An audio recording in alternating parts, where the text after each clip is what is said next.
नमस्कार, आप देख रहे हैं केलांचल टाइम्स और मैं हूं आपके साथ सपना ठाकुर। अंकिता लोखंडे पिछले दिनों चर्चित reality show big boss season 17 को लेकर काफी चर्चा में थी। अभिनेत्री ने शो में अपने बिजनेसमैन पति विकी जैन के साथ शो में पहुंची थी, जहां दोनों के बीच काफी बवाल भी हुआ। विकी और अंकिता की बिग बॉस हाउस में हुई लड़ाई उनके घर तक पहुंच गई। इस बीच जब अंकिता लोखंडे की सास ने फैमिली वीक में बिग बॉस हाउस में एंट्री ली तो अभिनेत्री को काफी खरी खोटी सुनाई थी। यही नहीं, विक्की की मां ने बाहर भी कुछ इंटरव्यूज दिए जिसमें उन्होंने बहू अंकिता लोखंडे पर जमकर निशाना साधा था। अब विकी जैन ने पहली बार अपनी मां पर दिए इंटरव्यू पर खुलकर बात की है। विकी जैन ने आखिरकार मान लिया है कि जब ये जोड़ी बिग बॉस 17 के घर के अंदर थी तो अंकिता लोखंडे के खिलाफ उनकी मां के शब्द सही नहीं थे।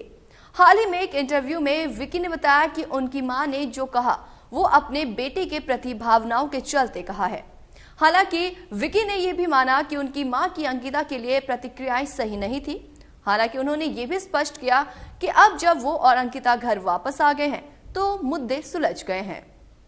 विकी जैन ने बॉलीवुड बबल में बात करते हुए कहा, उनकी भावना अपने बेटे के लिए थी और यही एकमात्र सही बात है, लेकिन उन्होंने जिन शब्दों का इस्तेमाल किया वो सही नहीं थे। या तो ये मेरा परिवार है या उसका, यानी कि अंकिता का परिवार है।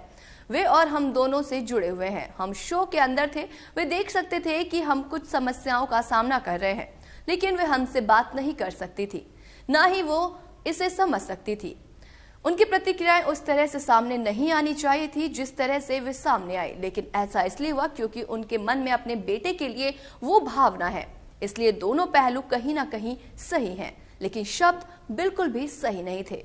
और ऐसा इसलिए भी था क्योंकि वो हमसे मिल नहीं पा रही थी। जब हम वापस आए तो आधी समस्याएं हल हो चुकी थी। ये एहसास कि आपके बच्चे घर वापस आ गए हैं, अधिकांश समस्याएं वहीं खत्म हो जाती हैं। मैं सिर्फ इतना कहना चाहता हूँ इन सारी चीज़ों को देख के कि एक मॉम का जो इमोशन था शायद सन के लिए वो सही हो सकता है, लेकिन शब्द बिल्कुल भी सही नहीं थे। कुछ चीज़ें नहीं बोली जानी चाहिए थी जो कही गई वहाँ पे, जो शायद उस मोमेंट में हो रही थी। जब हम बहुत ज़्यादा नाखुश दिख रहे थे तो शायद वो रिएक्शंस फैमिली के अलग अलग तरीके से आ रहे थे जो शायद शब्दों में बिल्कुल भी सही नहीं थे। सो आई वुड जस्ट से कि जो चीज़ें हो गई वो हो गई, और जिस तरह से अब हम साथ हैं वो ज़्यादा इम्पॉर्टेंट है। और अभी सब लोग बहुत ज़्यादा खुश हैं और अभी हम घर लौटे हैं, तो अभी just adjusting to our own normal life. So I would like to say that everything is fine. So जो वहाँ था वहीं रह गया है, बस ख़त्म है। एक फ़नी साइड है उनका जो जिससे लोगों को काफ़ी हंसी आई, या जो तो वो फ़न एलिमेंट तक सब कुछ बहुत अच्छा है, लेकिन देखा जाए तो मतलब वो एक माँ बेटे का रिश्ता है या हमारी फैमिली की पर्सनल बातें हैं। तो ठीक है, अब हमने खुद ही चूज़ किया था उस शो में जाना और वहाँ पे सब चीज़ें डिस्कस हुई, तो no hard feelings for that. But ये सब बहुत मेरे पर्सनल मैटर्स है और हम जिस तरह से उनमें अब अच्छे से रह के सारी चीज़ें ठीक कर लेंगे। और सच बताऊँ, आधी चीज़ें तो पूछने बताने की ज़रूरत ही नहीं पड़ी, क्योंकि जब आपके बच्चे घर वापस आ जाते हैं और आप सब एक दूसरे से मिल जाते हैं तो जो कम्युनिकेशन गैप था वो क्लियर हो गया और कुछ बातें आपस में हो पाई, तो उससे अब सब कुछ ठीक है। तो जो फन साइड है वो ओके है, बट कुछ लिमिट्स क्रॉस होती हैं तो फिर उसके बाद एक फैमिली तो हर्ट होती है उन चीज़ों से।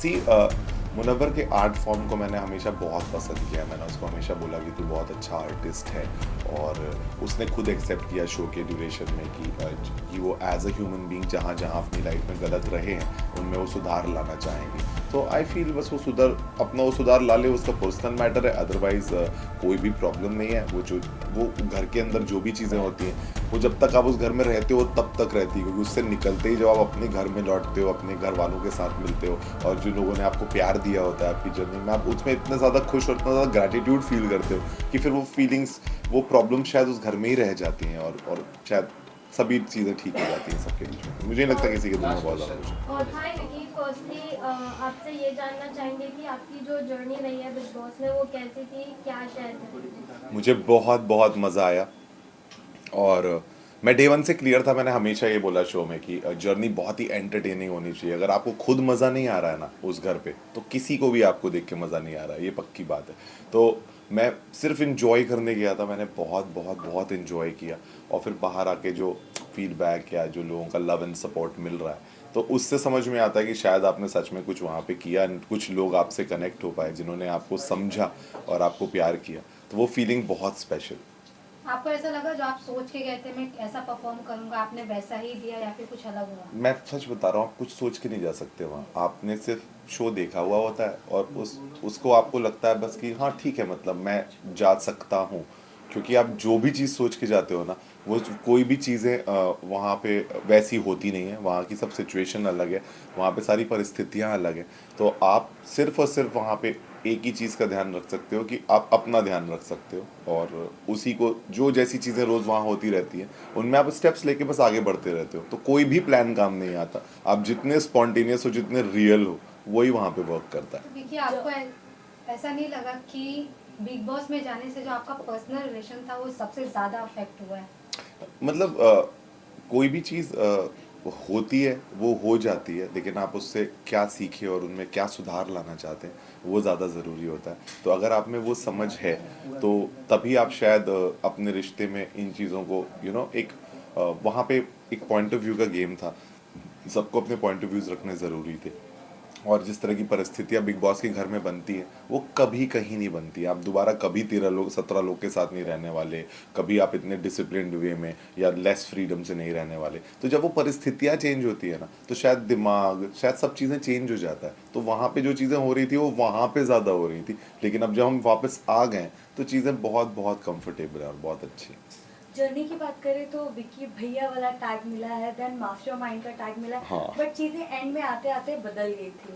अब मतलब आपको कुछ पता नहीं चल रहा होता है कि आपको कोई टैग मिल रहा है नहीं मिल रहा है, क्योंकि आप सिर्फ अपने उन कॉम्पिटिटर्स के साथ रहते हो जो हमेशा ऑनेस्ट नहीं रहते। वो कई बार आपको सिर्फ पुट डाउन करना चाहते हैं, तो वो आपको कुछ भी बोलते रहते हैं, सिर्फ बोलने के लिए भी बोलते रहते हैं आधी चीज़ें, तो आप समझ नहीं पाते। बट आपको इन दी एंड आपकी जर्नी पे खुशी होनी चाहिए, और आप उस घर में हमेशा एक्टिव रहने चाहिए, बिकॉज अगर आप एक्टिव नहीं रहोगे ना तो कुछ भी कॉन्वर्जेशन नहीं होगी, कोई रिश्ते नहीं बनेंगे। तो एक्टिव मैं बहुत ज़्यादा था, मैं रोज़ कुछ ना कुछ करता था, मैं हर किसी की स्टोरी में था, मेरा हर किसी से रिलेशन था उस घर पे, और स्ट्रॉन्ग रिलेशन था, एक सर्टन रिस्पेक्ट। ये जो विक्की भैया आया ही उस चीज़ से था कि सब लोग मुझे एक सर्टन रिस्पेक्ट देते थे डे वन से, उनको मैं एक समझदार व्यक्ति लगता था, वो मुझसे अपनी प्रॉब्लम्स डिस्कस करते थे। तो हाँ, मतलब I feel that the title is totally completely earned by me on that show, by however I am, so I enjoy that। वो कब अच्छा था कब बिगड़ गया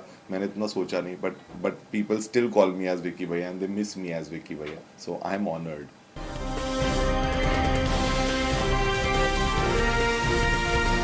केलांचल टाइम्स, हर खबर पर हमारी नजर।